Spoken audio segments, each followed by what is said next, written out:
All right. Block party, give it up. Yes. Hey, so first of all, thank you very much for joining us and playing for KCRW. Thanks for having us. Thanks for having us. So I mentioned in the intro that, we've all got Olympic fever, and, you guys are from London. Yes, we are. How's the spirit of the city at this time?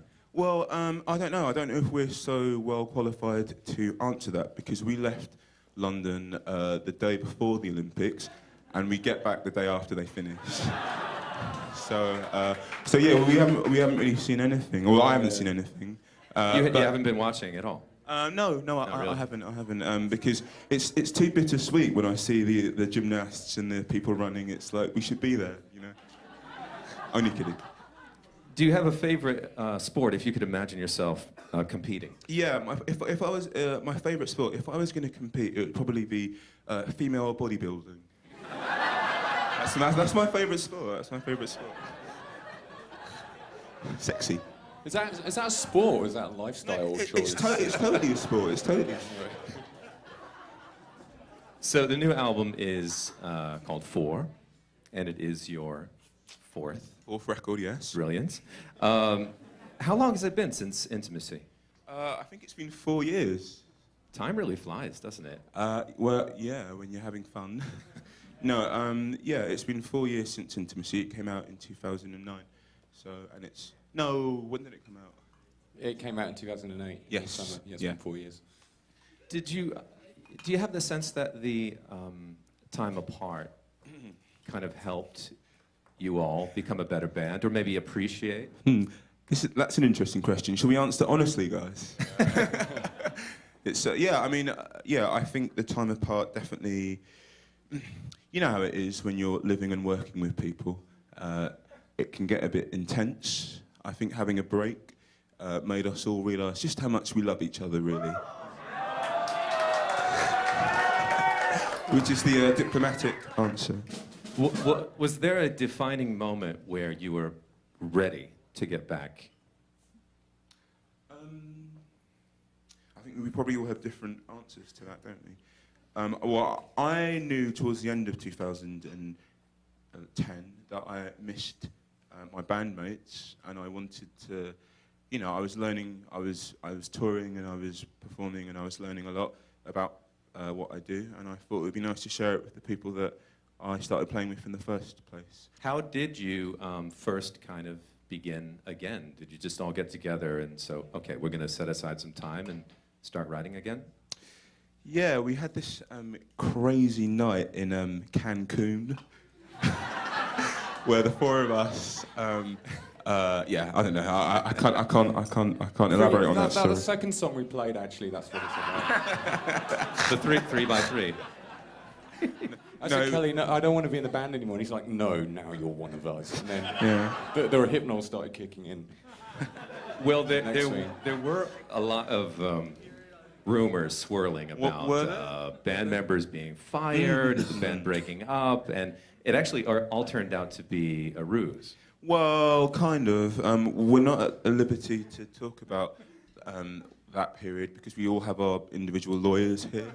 So you've signed NDAs. Yeah, so we can't actually mention it. It's for them to. They're still working it out. But suffice to say, the party line is we're all having a great time, aren't we, guys? Yeah. In my position, I get advanced watermark delivery. I can only listen to it on my laptop, and so I've listened to the record about 400 times today, just preparing. But at first listen, I thought, oh my God, this sounds like their metal phase. Seriously, it's like there are a lot of muscular guitar riffs and big solos that seem like a little bit of a different direction. Is that accurate, or is this your metal phase? Our metal phase. Yeah, I think it's. I think there are moments of musculature, but it's also very tender. I think it's probably our most. I think some of our most tender songs are on this record, and I don't know. It's opposites, isn't it? You have. We always kind of veer from opposites. veer between extremes. And I see it, I guess it is probably heavy, but I see it as our most tender record, our most heartfelt. Yeah, I mean, there's a real snarl in some of the songs. Like 3 by 3 has you, I mean, your vocal style is a real snarl. So, I don't know. I guess it's quite tough. It's quite hard. I think it's quite hard for us to hear it maybe the way other people hear it, because we all have our own memories of making the record and what we put into it. So I don't know. Metal. That's interesting. Did you like metal? Well, I guess you guys will probably be the judge of that when we play some more songs, right? Is this metal? Have any songs started to reveal themselves as either band favorites or fan favorites? Okay, looking at this list, what is your favourite, Gordon? Team A. Team A, which we haven't played yet, which is a good one. Yeah, I think Team A, that's one that gets... Team A. Yeah, well, they all do. People seem to be... It's like the bridge song almost, because like halfway through it shifts and becomes very heavy, but it also is one that sounds most like kind of earlier. Like rhythmically, it's kind of reminiscent of some of the stuff on Silent Alarm. Yeah, Team A, that's the fourth one we're going to play, guys. So you keep your ears peeled for that one. One song I really like on the record is Valis, or V-A-L-I-S. Yes, Valis, yeah. What does that stand for? What's it stand for? Well, it's the title of a Philip K. Dick book that I was reading at the time of writing the record. And I think it stands for Vast Artificial Life Intelligence, something satellite, I think. Don't quote me on that, guys. But it was a very illuminating book that I read during the recording period, and I wanted to pay homage to that. Now, I know you just came in from Hawaii, which is a very nice way to ease into the U.S. You're here for the Hard Summer Festival on Friday. What party go hard? Which is interesting because that event is so much more of an electronic and a DJ-driven thing. I think maybe the only other band is Little Dragon. Chromeo. Yeah. Mike Snow. Yes. Yeah. Definitely. But anyway, it is more of an electronic thing. The history of it.